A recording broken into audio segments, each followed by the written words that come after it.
अभी तक कायम है। सिविल सेवा परीक्षा के तीनों चरणों में, चाहे प्रारंभिक परीक्षा हो या मुख्य परीक्षा या इंटरव्यू, समसामयिक घटनाओं की बारीक समझ, उनकी पृष्ठभूमि और उनके देश दुनिया के सामाजिक आर्थिक जीवन पर पड़ने वाले प्रभाव की समझ होना सिविल सेवा परीक्षा में सफलता और उत्कृष्ट प्रदर्शन के लिए अपरिहार्य सा ही है। आइए सबसे पहले समझते हैं कि हमें किस चरण में करंट अफेयर्स की कैसी समझ होनी चाहिए और किस तरह ये हमारे काम आता है। प्रारंभिक परीक्षा में पिछले वर्षों में करंट अफेयर्स के सवाल बहुत ज़्यादा नहीं आए थे, पर वर्ष 2016 की सिविल सेवा प्रारंभिक परीक्षा में करंट अफेयर्स फर्स्ट पेपर का सबसे बड़ा हिस्सा था। प्रारंभिक परीक्षा के लिए करंट अफेयर्स की पूरी तरह कवर करना और उनमें स्पष्टता यानी एक्यूरेंसी, शुद्धता का होना जरूरी है। उदाहरण के तौर पर, यदि हाल ही में केंद्र सरकार में कोई नई लोक कल्याणकारी योजना शुरू की है तो हमें उसके प्रमुख घटकों, ठीक है, और की सही जानकारी होनी चाहिए। या विज्ञान व प्रौद्योगिकी के क्षेत्र में कोई नया परिवर्तन या विकास हुआ है तो हमें उसकी विशिष्टताओं की ठीक ठाक सामान्य समझ होनी चाहिए, ताकि बहुविकल्पीय प्रश्न में कौन कौन से विकल्प सही है और कौन से गलत है उसकी पहचान हम कर सकें। ठीक है, यहाँ सेटिंग कर दे, फिर ऊपर ले लेंगे फोटो को। एक उदाहरण देखे, ये उदाहरण भी देखे। प्रश्न एक, ये प्रश्न दिया हुआ है, एक राष्ट्रीय मुहिम राष्ट्रीय गरिमा अभियान चलाई गई है। हाँ, राष्ट्रीय गरिमा अभियान चलाई गई है, ठीक है। अब ऑप्शन दिया हुआ है। ऑप्शन ए, आवासहीन मतलब जिसके घर नहीं, एवं निराश्रित लोगों के पुनर्वास और उन्हें उपयुक्त जीविकापार्जन के स्रोत प्रदान करने के लिए, ठीक है, ये गरिमा चलाई गई है, ठीक है। और बी, यौन कर्मियों को उनके पेशे से मुक्त कराने और उन्हें जीविकापार्जन के स्रोत प्रदान करने के लिए। सी, मेला ढूंढने की प्रथा को समाप्त करने और मेला ढूंढने वाले कर्मियों के पुनर्वास के लिए। और डी, बंधुआ मजदूरों को उनके बंधन से मुक्त कराने और उनके पुनर्वास के लिए। प्रीलिम्स में करंट अफेयर्स से आने से इस तरह के सवाल को अपेक्षाकृत आसान होते हैं। यदि आपने पिछले साल भर में अखबार या पत्रिकाएं ध्यान से पढ़ी भी है तो आप आराम से जान सकते हैं कि यह अभियान मेला ढूंढने की प्रथा से जुड़ा है। अब तक और उदाहरण, ठीक है। ये गरिमा मतलब गरिमा नहीं, इज्जत, इज्जत का प्रतीक है।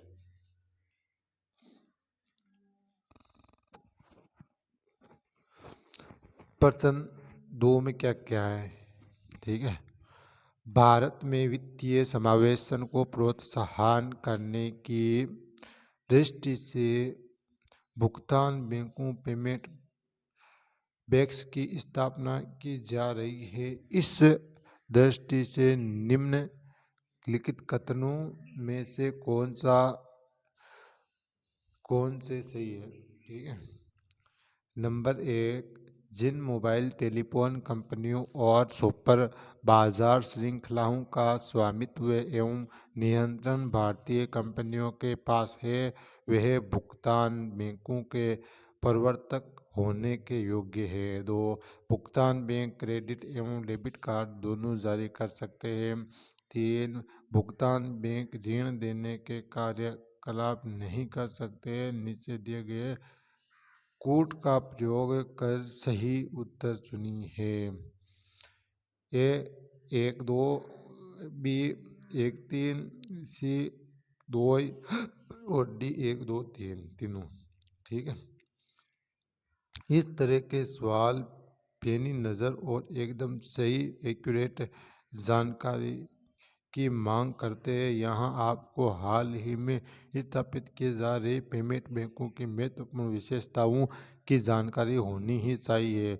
मुख्य परीक्षा के तौर पर हर वर्ष सिविल सेवा परीक्षा में अच्छे खासे सवाल करंट अफेयर्स से प्रत्यक्ष या अप्रत्यक्ष तौर पर जुड़े होते हैं। यहाँ केवल तथ्य फैक्ट जानने की भी ज़्यादा महत्वपूर्ण है और इसी घटना का मर्म यानी इंसेंस समझना, यानी उसके कारण और असर की पड़ताल राष्ट्रीय अंतर्राष्ट्रीय स्तर पर घटने वाली कोई भी घटना अनायास नहीं होती है। उसके कुछ कारण अतीत में या हाल के वर्षों में छिपे होते हैं और उसका देश समाज अंतर्राष्ट्रीय संबंधों पर गहरा प्रभाव भी पड़ता है। मुख्य परीक्षा समसामयिकी को इसी विश्लेषणात्मक दृष्टि से पढ़ने समझने की मांग करती है। मेरी समझ में एक अभ्यर्थी को मुख्य परीक्षा में करंट अफेयर्स को डील करने के लिए किसी घटनाक्रम से जुड़े जांच ये 5 या 6 प्रमुख बिंदु जरूर तैयार कर लेने चाहिए। मुख्य परीक्षा के ठीक 1 साल पहले से मुख्य परीक्षा के 1 माह पहले तक का करंट अफेयर्स परीक्षा की दृष्टि से अधिक प्रासंगिक होता है। कुछ उदाहरण देख। ठीक है। प्रश्न डिजिटल भारत कार्यक्रम खेत उत्पादकता और आय को बढ़ाने में किसानों की किस प्रकार सहायता कर सकता है? सरकार ने इस संबंध में क्या क्या क्या कदम उठाए हैं? प्रश्न नंबर 2 मानवाधिकार सक्रियतावादी लगातार इस विचार को उजागर करते रहे हैं कि सशस्त्र बल विशेष शक्तियां अधिनियम 1958 एक क्रूर अधिनियम है जिससे परीक्षा जिससे सुरक्षा बलों के द्वारा मानवाधिकार दुरुपयोगों के मामले में उत्पन्न होते हैं। इस अधिनियम की कौन सी धारा का सक्रियवादी विरोध करते हैं? सर्वोच्च न्यायालय द्वारा व्यक्त विचार के संदर्भ में इस आवश्यकता का समालोचनात्मक मूल्यांकन कीजिए। उत्तर लिखें। ये दोनों ही प्रश्न समसामयिक घटना से जुड़े। पहला प्रश्न यद्यपि अपेक्षाकृत सरल है, इसमें आप सरकार के प्रयासों की जानकारी देकर इस कार्यक्रम में खेती पर हो सकने वाले प्रभावों की चर्चा कर सकते हैं। पर दूसरा प्रश्न करंट अफेयर्स पर आपकी अच्छी पकड़ और जानकारी के साथ साथ आपकी राय और विचारों की भी मांग करता है। ऐसा तभी संभव है कि जब आपने इस अधिनियम पर हाल ही में जारी बहसों और न्यायालय के विचारों को पढ़ा है वे समझा हो। परीक्षा के अंतिम चरण यानी व्यक्तित्व परीक्षण या इंटरव्यू में तो करंट अफेयर्स और आपके इंटरव्यू का कम व बेश आधा हिस्सा तैयार करता है और उसका कारण यह है कि इंटरव्यू बोर्ड आपके व्यक्तित्व का परीक्षण करने के लिए विभिन्न विषयों और मुद्दों पर आपकी राय दृष्टिकोण जानना चाहता है। इसके लिए बोर्ड समसामयिक तौर पर देश और दुनिया के करंट अफेयर्स देखता है। आपका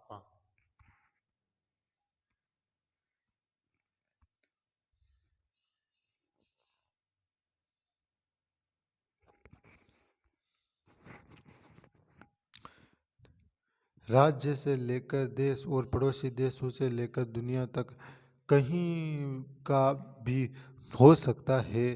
प्रश्न भी कई तरीकों से पूछे जाते हैं। कभी कभी तो एक शब्द के उत्तर वाले प्रश्न भी पूछ लिए जाते हैं, जैसे इस बार साहित्य का नोबेल किसे मिला और क्यों, जबकि प्राय इंटरव्यूओं के सवाल किसी समसामयिक मुद्दे पर आपकी स्पष्ट राय की मांग करते हैं। मसलन भारत को नियंत्रण रेखा पर सर्जिकल स्ट्राइक करने की जरूरत आखिर क्यों पड़ी, या क्या भारत को ऐसा करना चाहिए था। यदि इंटरव्यू में पूछे जाने वाले करंट अफेयर्स के सवाल अमूमन बहुत पुराने नहीं होते हैं, वह ज़्यादातर इंटरव्यू के 3 से 3 महीने पहले तक के ही होते हैं। अतः मेरी समझ में इंटरव्यू के लिए करंट अफेयर्स की तैयारी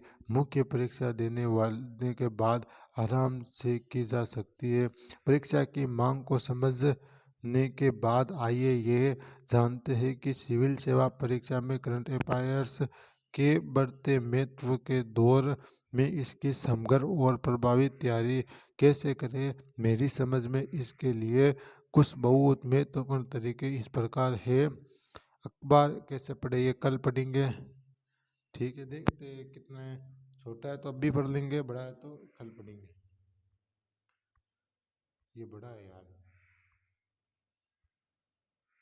इतना है, ठीक है। तो ये अखबार कैसे पढ़े, ये तो अभी पढ़ ले, अच्छा रहेगा। और अगला टॉपिक पत्रिकाओं की क्या भूमिका है, ये कल पढ़ लेते हैं, ठीक है।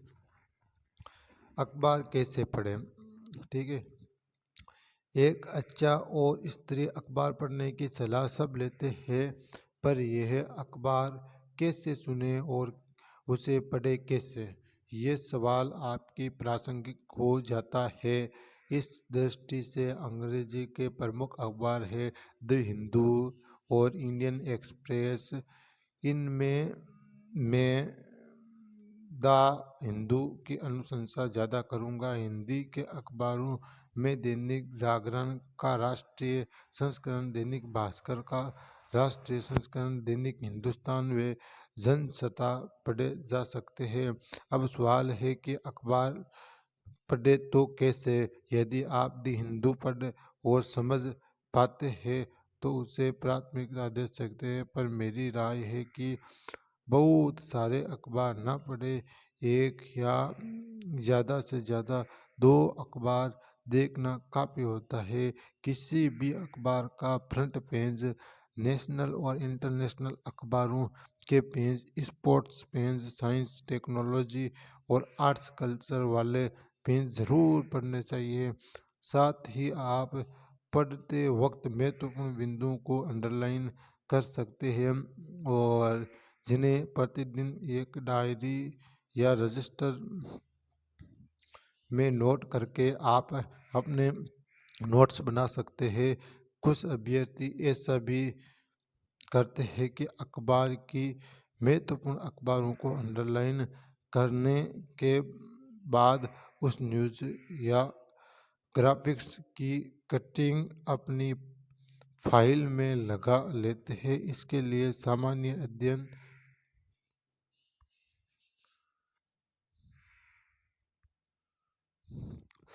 अध्ययन के अलग अलग खंडों और राज्य व्यवस्था, अर्थव्यवस्था, समाज, अंतर्राष्ट्रीय मुद्दे, विज्ञान, प्रौद्योगिकी आदि की कटिंग अलग अलग संकलित करना बेहतर रहता है। साथ ही किसी खबर में जुड़े मुद्दों और उसकी पृष्ठभूमि को जानना जरूरी होता है।